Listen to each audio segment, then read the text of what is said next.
जय हिंद भारतवासियों, बात करेंगे आज की ताजा खबरों की। रक्षा मंत्री श्री राजनाथ सिंह ने कहा, भारतीय नौसेना किसी भी चुनौती से निपटने के लिए पूर्ण रूप से सक्षम। कैबिनेट के सामान्य पात्रता परीक्षा के लिए राष्ट्रीय भर्ती एजेंसी की स्थापना को मंजूरी दी। मंत्रिमंडल ने सरकारी निजी साझेदारी के जरिए जयपुर, गुवाहाटी और तिरुवनंतपुरम हवाई अड्डों को लीज पर देने के प्रस्ताव को स्वीकृति दी। अर्जुन मुंडा जी ने ट्राइब्स इंडिया ऑन व्हील्स के तहत 57 मोबाइल वैनों को रवाना किया। भारतीय रेलवे ने रेल बाईसाइकिल नाम की नई प्रणाली शुरू की। ऑस्ट्रेलिया ने कोरोना वायरस का सटीक टीका तैयार करने के करीब पहुंचने का दावा किया। चीन के सिचुआन प्रांत के 70 वर्षों की सबसे भीषण बाढ़ आई। बिहार में बाढ़ से कोई राहत नहीं, गंडक और गंगा नदी उफान पर। कोविड-19 महामारी से स्वस्थ होने की दर 73.64% हुई। आइए देखते हैं सभी खबरें विस्तार से। रक्षा मंत्री श्री राजनाथ सिंह ने राष्ट्र के समुद्री हितों की रक्षा करने के लिए भारतीय नौसेना की भूमिका की सराहना की। नौसेना कमांडरों के सम्मेलन को संबोधित करते हुए श्री सिंह ने कहा कि पोतों और विमानों को तैनात करने में नौसेना की तैयारियों पर उन्हें पूरा विश्वास है। उन्होंने अब तक के सबसे बड़े निकासी अभियान ऑपरेशन समुद्र सेतु के संचालन के लिए भारतीय नौसेना को बधाई दी। उन्होंने कहा कि हिंद महासागर क्षेत्र में स्थित पड़ोसी देशों के लगभग 4000 लोगों को स्वदेश लाने में नौसेना का महत्वपूर्ण योगदान रहा है। रक्षा मंत्री ने कहा कि भारतीय नौसेना ने प्रमुख और संवेदनशील स्थानों पर पोतों और विमानों को तैनात करके समुद्री हितों की रक्षा के लिए मिशन आधारित तैनाती को प्रभावी ढंग से लागू किया है। सम्मेलन को नौसेना प्रमुख एडमिरल करमबीर सिंह ने भी संबोधित किया।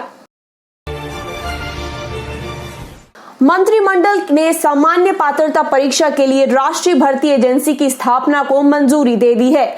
मंत्रिमंडल की बैठक के बाद केंद्रीय मंत्री श्री प्रकाश जावड़ेकर ने बताया कि इस ऐतिहासिक फैसले में देश में नौकरी की तलाश कर रहे युवाओं को लाभ होगा।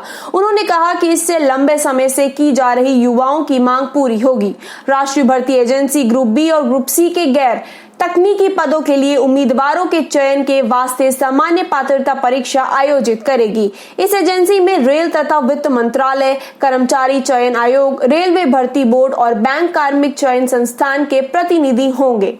देश में 117 आकांक्षी जिलों में परीक्षा से जुड़े बुनियादी ढांचे को विकसित करने पर विशेष ध्यान दिया जाएगा। उम्मीदवार का सीईटी स्कोर परिणाम घोषित करने की तिथि से 3 वर्ष तक मान्य रहेगा। उम्मीदवार आयु सीमा पूरी होने तक जितनी बार चाहे सीईटी विषय में परीक्षा दे सकता है। अनुसूचित जाति, अनुसूचित जनजाति, अन्य पिछड़ा वर्ग और सरकार की नीति के अनुरूप अन्य वर्गों के उम्मीदवारों को आयु सीमा में छूट दी जाएगी। सामान्य पेट्रोल पर पंजीकरण की सुविधा उपलब्ध होगी और उम्मीदवार परीक्षा केंद्र के बारे में अपनी पसंद बता सकते हैं। सरकार ने इस एजेंसी के लिए 1517 करोड़ 57 लाख रुपए की राशि को मंजूरी दी है। एजेंसी के गठन से भर्ती प्रक्रिया में पारदर्शिता सुनिश्चित होगी और उम्मीदवारों तथा भर्ती संगठनों के लिए यह प्रक्रिया सरल हो जाएगी। सीईटी स्कोर केंद्र तथा राज्य सरकारों, सार्वजनिक क्षेत्र के उपक्रमों और निजी क्षेत्रों के साथ साझा किया जा सकता है। इससे इन संगठनों की भर्ती लागत कम होगी। शुरू में वर्ष में 2 बार सीईटी का आयोजन किया जाएगा। प्रधानमंत्री श्री नरेंद्र मोदी जी ने कहा है कि राष्ट्रीय भर्ती एजेंसी करोड़ों युवाओं के लिए वरदान साबित होगी। उन्होंने ट्वीट कर कहा है कि सामान्य पात्रता परीक्षा शुरू होने में कई परीक्षाएं नहीं करानी पड़ेंगी, जिससे समय और संसाधनों की बचत होगी। प्रधानमंत्री ने कहा कि इससे बड़े पैमाने पर पारदर्शिता को बढ़ावा मिलेगा।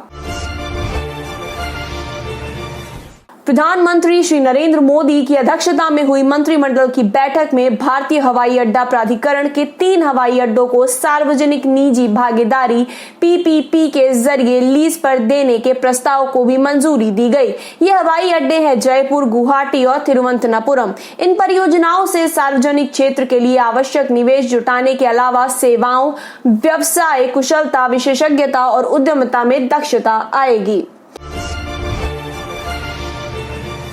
केंद्रीय जनजातीय मंत्री श्री अर्जुन मुंडा ने वीडियो कॉन्फ्रेंस के जरिए देश भर में 31 शहरों में ट्राइब्स इंडिया ऑन व्हील्स के तहत 57 मोबाइल वैनों को हरी झंडी दिखाकर रवाना किया। इन शहरों में अहमदाबाद, इलाहाबाद, बंगलुरु, भोपाल, चेन्नई, कोयम्बटूर, दिल्ली, गुवाहाटी, हैदराबाद, मुंबई और रांची शामिल है। इस अवसर पर श्री मुंडा ने कहा कि इन मोबाइल वैनों के माध्यम से टाइफेड द्वारा जैविक और प्राकृतिक रूप से प्रतिरोधक क्षमता बढ़ाने वाली वस्तुओं को रियायती दर पर विभिन्न स्थानों पर उपभोक्ताओं को पहुंचाने का काम किया जाएगा। उन्होंने कहा कि इन वस्तुओं की बिक्री से जमा होने वाली धनराशि जनजातीय समुदाय के लोगों को दी जाएगी, जिससे उन्हें अपनी आय बढ़ाने और आजीविका चलाने में मदद मिलेगी। जनजातीय मामलों की राज्य मंत्री श्रीमती रेणुका सिंह सरूता ने कहा कि सरकार की इस पहल से ग्रामीण क्षेत्रों में रहने वाले जनजातीय समुदाय के लोगों को लाभ मिलेगा।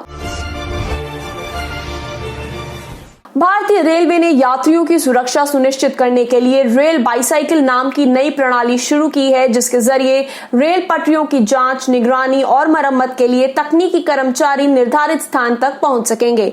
रेल मंत्रालय ने कहा है कि बरसात के मौसम में कभी कभी स्थिति बड़ी कठिन हो जाती है, जिससे रेल सेवाओं को स्थगित करना पड़ता है, लेकिन रेल बाईसाइकिल के जरिए आसानी से पटरियों की मरम्मत पर पहुंचकर काम कर दिया जाएगा। आपात स्थिति के अलावा गर्म मौसम में पटरियों पर गश्त के लिए भी यह प्रणाली बेहद उपयोगी साबित होगी और इससे रेल मार्गों की रोजाना निगरानी की जा सकेगी। कोविड-19 महामारी के कारण इन दिनों भारतीय रेलवे के कुछ खंड रेलगाड़ियों के यातायात के लिए बंद हैं। इन खंडों में पटरियों की सुरक्षा और संरक्षण के लिए रेल बाईसाइकिल्स के जरिए गश्त लगाई जा सकेगी।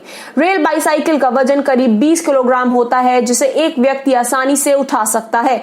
इसे आसानी से जोड़ा और खोला भी जा सकता है। रेल साइकिल की औसत रफ्तार 10 किलोमीटर प्रति घंटा होती है, जिसे बढ़ाकर 15 किलोमीटर प्रति घंटा तक किया जा सकता है। इसमें 2 लोग सवार हो सकते हैं। रेलवे ने कहा कि इनका निर्माण बड़ी आसानी से और बेहद किफायती दामों पर किया जा सकता है। एक रेल बाईसाइकिल पर करीब 5,000 रुपए की लागत आती है।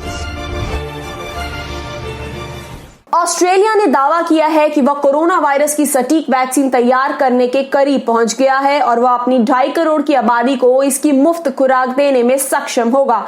यह वैक्सीन दवा कंपनी एस्ट्राजेनेका और ऑक्सफोर्ड यूनिवर्सिटी द्वारा विकसित की जा रही है। प्रधानमंत्री स्कॉट मॉरिसन जी ने कहा कि क्लिनिकल परीक्षण के बाद सफल होने के बाद ये दवा कंपनी एस्ट्राजेनेका से पूरी आबादी को वैक्सीन उपलब्ध कराने के लिए बातचीत करेंगे। उन्होंने कहा है कि यह वैक्सीन सभी के लिए अनिवार्य होगी। ऑस्ट्रेलिया 450 लोगों की कोरोना वायरस से मौत हुई है। सबसे अधिक मौतें विक्टोरिया राज्य में हुई हैं। इस महीने के शुरू में कोविड-19 के बढ़ते मामलों को देखते हुए विक्टोरिया को आपदाग्रस्त राज्य घोषित करते हुए वहां लॉकडाउन कड़ाई से लागू किया गया था। वहां इस समय कोविड-19 के 7,000 से अधिक रोगी हैं। चीन के सिचुआन प्रांत में भीषण बाढ़ से चेंगदू के निकट एक चट्टान पर स्थापित भगवान बुद्ध की प्रतिमा के चरणों तक बाढ़ का पानी पहुंच गया है। पिछले 70 वर्षों में यह सबसे भीषण बाढ़ है। 1 लाख से अधिक लोगों को सुरक्षित स्थानों पर पहुंचाया गया है। बुद्ध की यह प्रतिमा लोकप्रिय पर्यटक स्थल है। सरकारी मीडिया ने बताया कि जल स्तर बढ़ने के साथ ही 180 पर्यटकों को बचाया गया। सिचुआन प्रांत में पिछले कई हफ्तों की तेज बारिश से बाढ़ का पानी रिकॉर्ड स्तर तक पहुंच गया है। चीन के जल संसाधन मंत्रालय ने चोंगजिंग प्रांत सहित समूचे क्षेत्र में भीषण बाढ़ की चेतावनी जारी की है।